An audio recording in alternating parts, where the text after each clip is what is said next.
Hola, buenos días o buenas noches, según corresponda. Yo soy Horacio Pérez y os doy la bienvenida al podcast Investigando la Investigación, el podcast donde hablaremos sobre temáticas muy relevantes dentro del mundo de la investigación, como en qué temas actuales y de impacto se está investigando en todo el mundo, cómo llevan a cabo su investigación los investigadores y cómo es su vida y día a día, qué les motiva a investigar y qué problemas encuentran y resuelven para poder seguir adelante.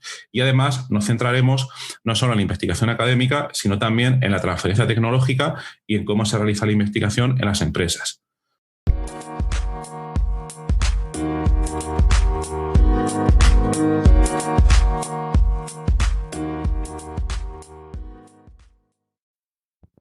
Hoy es 5 de enero de 2022.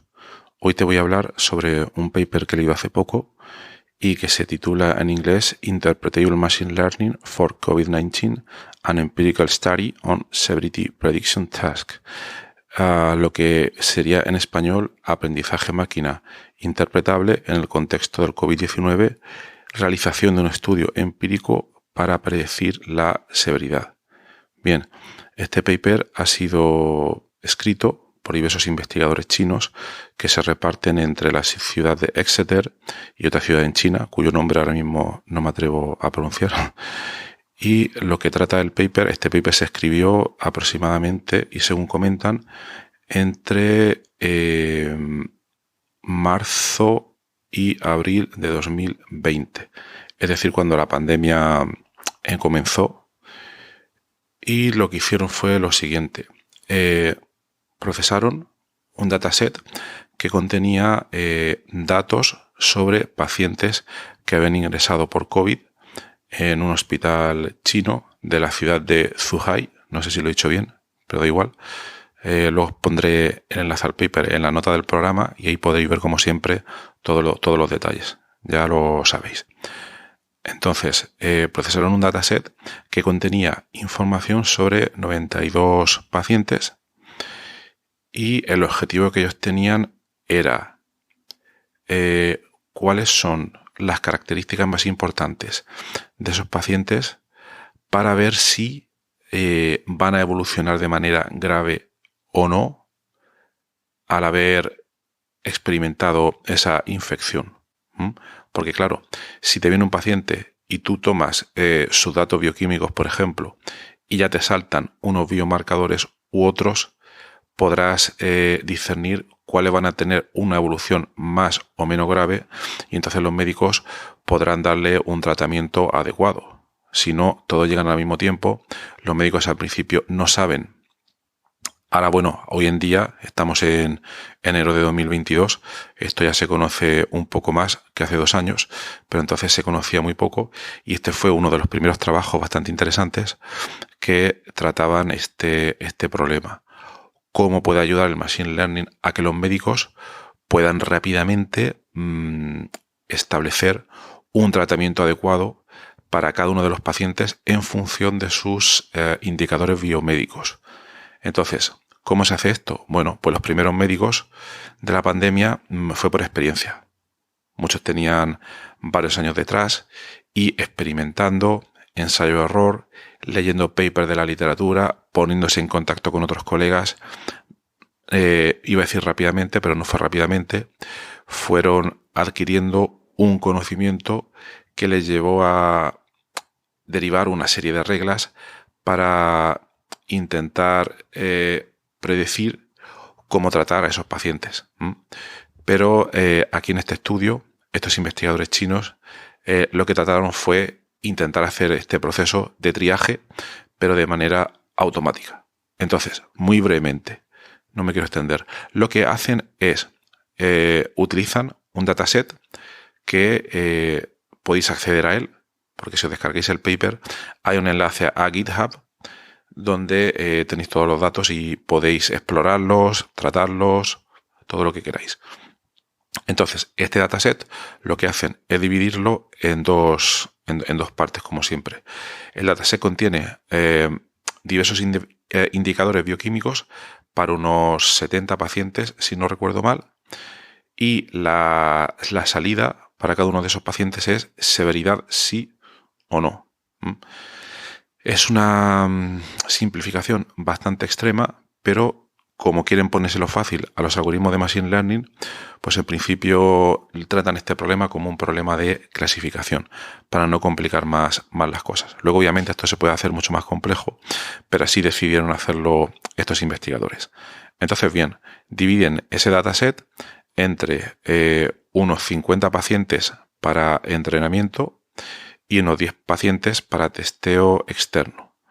¿Qué es lo que hacen? Entonces, para ese dataset o ese subdataset de unos 50 pacientes, lo que hacen es que aplican diversos algoritmos de Machine Learning, entre los que tenemos redes neuronales, árboles de decisiones, random forest, y lo que comentan es lo siguiente. Dicen, bueno, siempre tenemos un trade-off entre, o dicho de otra manera, intentar encontrar un equilibrio entre que el algoritmo de Machine Learning sea capaz de realizar bien una clasificación y que al mismo tiempo sea interpretable. Por una parte tenemos los árboles de decisiones, que son de los algoritmos de Machine Learning más interpretables que hay, porque te dan una serie de reglas cuando funcionan, claro, pero otras veces no funcionan demasiado bien a la hora de realizar esas clasificaciones. Y luego, si nos vamos al otro extremo, que también lo utilizan estos investigadores, tenemos las redes neuronales. Las redes neuronales pueden funcionar bastante bien a la hora de clasificar, pero es prácticamente muy complicado entender, o al menos lo era antes, entender internamente cómo están funcionando. Y esto también lo comentaba en un episodio hace poco. Entonces, para ello, una vez han entrenado esos algoritmos, aplican técnicas de Machine Learning interpretable. Que eso también lo he comentado en 2 episodios previos, o dejaré los enlaces en la nota del programa, pero básicamente el Machine Learning interpretable lo que te dice es de todas las características con las que se ha entrenado el sistema de Machine Learning, cuáles son las más relevantes y que hacen que el modelo, el algoritmo de Machine Learning tome una decisión u otra a la hora de clasificar un nuevo paciente como predicción de severidad o no predicción de severidad. Utilizan diversas técnicas de Machine Learning interpretable, y entre ellas las voy a nombrar simplemente. Otro día, en otros episodios, las comentaré más en detalle, pero entre esas técnicas tenemos Partial Dependence Plot, que sería gráfico de dependencia parcial. Luego también tenemos Individual Conditional Expectation. Es bastante similar a la técnica anterior, tampoco la voy a comentar hoy. Luego tenemos también efectos locales acumulados. Luego también tenemos importancia de la permutación de la característica. Y esta sí que la voy a comentar muy brevemente, porque esta creo que es relativamente fácil de entender. Consiste en lo siguiente. Cuando se ha entrenado ese modelo de Machine Learning, y ese modelo de Machine Learning funciona relativamente bien, es capaz de hacer bien esa clasificación, lo que se hace es, se coge una característica del modelo, del dataset. Imagínate que coges, por ejemplo, en este caso, por ejemplo, el número, me lo estoy inventando, el número o la presencia de inflamación o no. Entonces se quita esa característica y se vuelve a entrenar el modelo de Machine Learning. Si el modelo de Machine Learning, al haber quitado esa característica, sigue funcionando igual de bien o casi igual de bien, eso nos querrá decir que esa característica no era importante a la hora de clasificar, y por tanto esa no sería relevante. Pero en caso de que hubiera descendido muchísimo la capacidad de clasificación de nuestro algoritmo de Machine Learning, la conclusión rápida sería que esa característica sí que es importante. Y por tanto, esa sería una de las razones, la presencia de esa característica, por la cual el método de Machine Learning clasifica los pacientes con severidad grave o no. Luego, más métodos que tenemos aquí de Machine Learning interpretable, tenemos LIME, que se definiría como Local Interpretable Model Agnostic Explanations, y Shapley. Estos 2 métodos son bastante complejos. Otro día dedicaremos otro episodio para explicarlos. Machine Learning interpretable, vamos a explicarlo, explicación. Bueno, también conviene decir, bromas aparte, que muchas veces se juntan los términos interpretable con explicable. Hay unos sutiles matices ahí que convendría explicar, pero de momento vamos a utilizarlo de manera indiferente. Explicable e interpretable.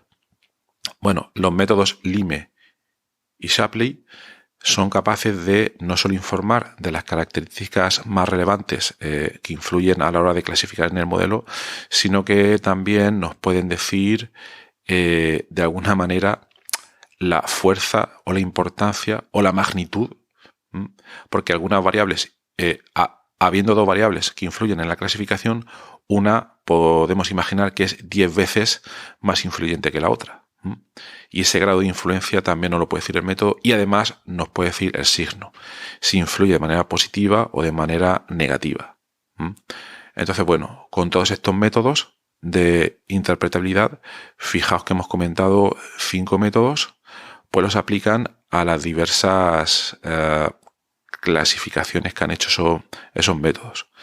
Y esto es bastante interesante porque intentan hacer una aproximación de consenso. ¿Qué quiere decir? Que primero utilizan varios métodos de Machine Learning al mismo tiempo y luego además para cada uno de ellos utilizan diversas técnicas de interpretabilidad. ¿Para qué?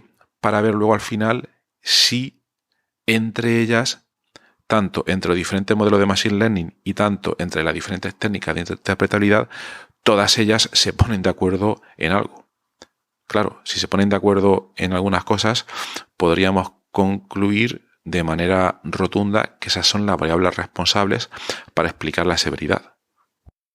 Entonces, lo que concluyen al aplicar la técnica de consenso es que hay 4 características importantes, muy importantes, que su presencia nos va a indicar severidad en la evolución del paciente. Y esas son el péptido N-terminal natriurético, esa es una de ellas. Otra es la proteína C reactiva. Otra es la deshidrogenasa láctica. Y otra es el linfocito LYM en inglés. Entonces, ellos concluyen que todos los pacientes que han evolucionado de manera severa, que han terminado bastante mal, tenían esos indicadores altos cuando han entrado al hospital. Entonces de aquí pueden concluir, pueden decir que los médicos tienen que estar atentos para que cuando un paciente ingrese y al realizarle ese análisis rápido obtenga estas características, pues le deben dar mayor prioridad a estos pacientes que a los que no las tengan. Esto es una regla muy muy útil y que al principio pues no se conocía. Y por tanto, esa es, como comentamos, la principal aplicación práctica de todas estas metodologías. Bueno, pues lo voy a dejar aquí. Espero que os haya resultado interesante. El paper contiene todos los detalles en los cuales no me quiero extender para que el episodio no se haga demasiado largo, pero os invito a leerlo. Y que veáis que estas metodologías pueden ayudar muchísimo en el tema también de la medicina personalizada, cuando nos referimos a temas relacionados con la bioinformática, pero también a muchísimos otros, como veréis en próximos episodios. Chao.